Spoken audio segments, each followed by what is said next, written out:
আসসালামু আলাইকুম সুপ্রিয় শিক্ষার্থীগণ। তো সপ্তম শ্রেণীর শিক্ষার্থীদের আজকে বাংলা বিষয়ের একটা টপিক হচ্ছে জ্যোতি চিহ্ন বা বিরাম চিহ্ন।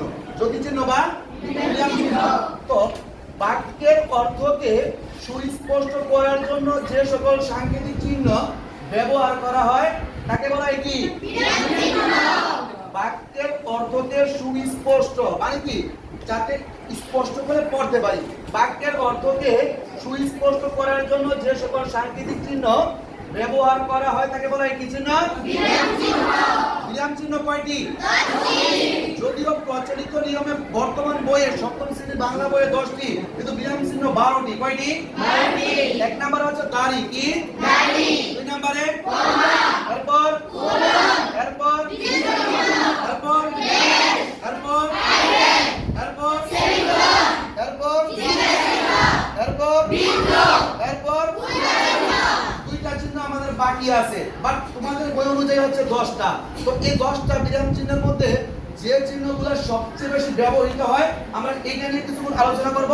তবে এই বিরাম চিহ্নের পরীক্ষার মধ্যে আসে এমসিকিউতে কোন বিরাম চিহ্নের কতটুকু সময় থামতে হয় এইটা একটু দেখতেছি। এখানে আছে কত? কোলন। এটা কি আছে? কোলন। আমরা এখান থেকে লিখলাম কোলন। কি লিখলাম? কোলন। কোলন। এটা কি ড্যাশ। এটা কি ড্যাশ। কিন্তু দুইটা সংযুক্ত হলে কি হয়? Colon dash. কি হয়? Colon dash. এরপরে এখানে দেখো তো দ্বারা মানে কি? দাড়ি। দ্বারা মানে কি? দাড়ি। দাড়ি। আর বি মানে হলো বিস্ময়কর। বি মানে কি? বিস্ময়কর। বিস্ময়কর। আর এটা কি চিহ্ন? জিজ্ঞাসা। এটা কি চিহ্ন? জিজ্ঞাসা। জিজ্ঞাসা।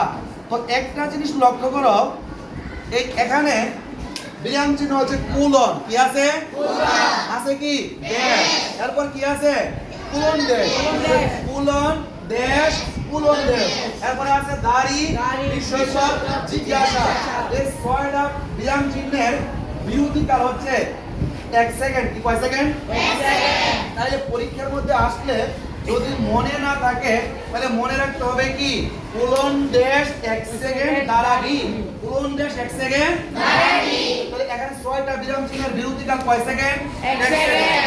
এরপরে দেখি তো আছে হাই ব্রু দাঁড়ানোর দরকার নাই। হাই মানে হচ্ছে হাই ফ্যান। এটা কি? High fan. High fan. এটা হচ্ছে রশিদ হচ্ছে ইলেক। রশিদে কি? ইলেক। ইলেক। এটা হচ্ছে ব্র্যাকেট। এটা কি? ব্র্যাকেট। ব্র্যাকেট। এই তিনটা বিরাম চিহ্নের কোনো থামার কোনো প্রয়োজন নাই। এরপরে আছে এক বলার সময় ক্ষমা করে। ক্ষমা মানে হচ্ছে কমা। কমা কি? কমা। কমা। কমা। উদ্ধরণ মানে কি? উদ্ধার মানে কি? উদ্ধরণ। উদ্ধার মানে কি? উদ্ধরণ। আর সেমিকোলন তো সেমিকোলন নিজেই সেমিকোলন। সেমিকোলন।